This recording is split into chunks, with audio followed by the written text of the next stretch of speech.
పంట పండించాక రైతులు ధాన్యాన్ని తీసుకొచ్చి మార్కెట్కి వస్తే ఎట్లాంటి దయనీయమైన స్థితి ఉంటుంది అనే దాన్ని దృష్టిలో పెట్టుకొని రైతు గొంతుతోని వినిపించినటువంటి కవితను ఇది. ధాన్యం ముందు కూర్చొని పొలాల్లో నాగలి వెనక నడిచి నాగటి చాళ్లలో పైరులా ఎదిగి ఇవాళ నగరం అంగట్లో నా ధాన్యం ముందు కూలబడ్డా నాగలి నాగరికతను పండిస్తుందని నమ్మా. లక్షల ఆకలి మరణాల సువిశాల దేశంలో నా ముందు ధాన్యం దయనీయంగా ఇసుక కుప్పలా పడి ఉంది. ధర పలకదు.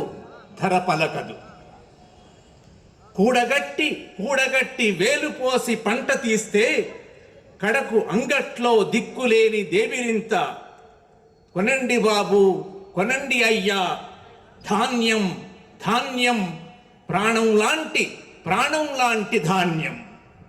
సకల జీవ చలనాలకు ఇంధనం ధాన్యం. ఎవరూ కొనరా పొలాన్నిక్కడికి తెచ్చాను నా ముందు ధాన్యంలా.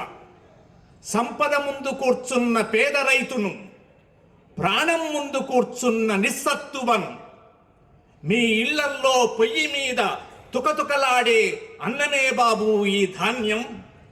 నేనిప్పుడు పొయ్యినే మంట ఆగుపడదు, నా లోపల తుకతుక పొంగు అగుపడదు. ప్రాణాన్ని పండించి తెచ్చి మీ అంగట్లో మరుగుతున్నాను.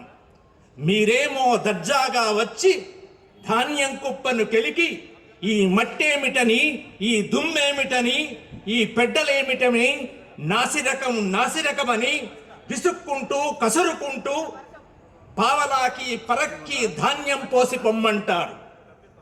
మట్టిలోంచి పుట్టింది కదా ధాన్యం, దీనికి మట్టి అంటదా దుమ్మంటదా?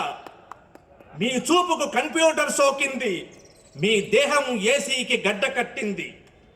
చలి ఎండ వానల్లో లేచి ఎదిగి నిలిచి కలల జీవకాంతితో వరి మొక్కలు ధారపోసిన ప్రాణహారాలే ఈ ధాన్యం. మీకు తెలుసు ఈ ధాన్యం లేకపోతే మీకు ప్రాణం లేదని. మీకు తెలుసు ఈ ధాన్యం ఎలాగూ మీకే దక్కుతుందని.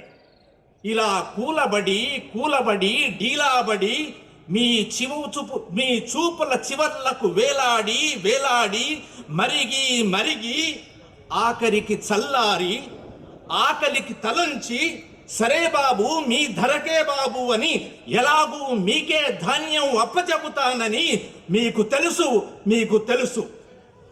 వడ్ల గింజ నుంచి బియ్యం గింజ అని కనీసం తెలియని వాళ్ళు అధికార వేషాల్లో అంగట్లో ధరల్ని తేలుస్తారు. ఇవాళ గిట్టుబాటంత పుచ్చు మాట మరోటి లేదని నా ఖాళీ చేతుల సాక్షిగా మీకు చెప్పగలను. ఒక్కసాయగా నిఖార్సైన నాగటిసాలును వేయలేని వాడు వ్యవసాయం మీద పొడుగాటి లెక్చర్లిస్తాడు. అసెంబ్లీలు దద్దరిల్లి మాకేంటి? సుఖాక్షరాల అభయమాలల ఉత్తుత్తి తీర్మానాల ఎండు తోరణాలు మాకేంటి? అంగడి మాకు పరాయిదైనప్పుడు. మార్కెట్ భాషలో నేను అమ్మినట్లు మీరు కొన్నట్లు ఒక లావాదేవి. కానీ రహస్యమేంటి? మీరు ధాన్యం మీదుగా 10 మెట్లు పైకి, నేను ధాన్యం నుంచి జారి 10 మెట్లు కిందికి. పొలాలేమో పల్లెటూళ్ళు, అంగళ్ళేమో నగరాల్లో. ఈ రాజకీయం నాకు అంతుపట్టదు. అంగట్లో ధాన్యం పోతోంది, దైన్యం మిగులుతోంది. కింది నుంచి లోతుల్లోంచి లేచి మళ్ళీ నాగడి చాళ్ళనేసేది నేనే, మీకు ప్రాణబీజాలు ఇచ్చేది నేనే. అగ్నికి కరువు లేదు. నేను మంట కనపడని పొయ్యిని, ప్రశ్నలు ఉడుకుతున్న తుకతుకని. పొలంలో తలెత్తి తిరిగిన వాణ్ణి మీ అంగడికి వచ్చినప్పుడే పలసనైపోయా. మట్టిలో కలియదిరిగిన ఈ దేహాన్ని పల్చబరిచిందెవరు? ధాన్యాన్ని తాలుగా చూసిందెవరు? మట్టి బతికుంది, నేను బతికున్నా. ధాన్యం దిక్కులేందవుతుందా? కోతల ముందే కాదు కోతల తరువాత కూడా పొలాలు కలకలలాడి కోరడం నేరమా? నా తుకతుక ఆవిరి కాదు, ఉండిపోతా పల్లె దగ్గరే. కుప్పకొట్టిన పొలాన్నే అంగడి చేస్తా. ప్రాణం కావాలా బాబు? ప్రాణం కావాలా? రావాల్సిందే మీరంతా పొలాల దగ్గరికి. పట్నమో నగరమో క్యూ కట్టాల్సిందే పొలాల అంగళ్ళ దగ్గర. ధాన్యాన్ని ప్రాణాన్ని స్వీకరించి నాగడి చాళ్లలో నడిచి వెళ్ళండి. నాగరికత మొదళ్ళెక్కడో మీకు తెలుస్తాయి.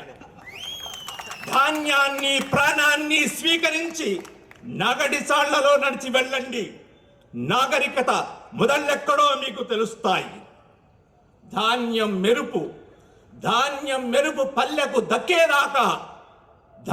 మెరుపు పల్లెకు దక్కేదాకా నగళ్ళు కొడవళ్ళు నాకు పనిముట్లేనా? కాదు, ఆయుధాలు కూడా. నమస్తే.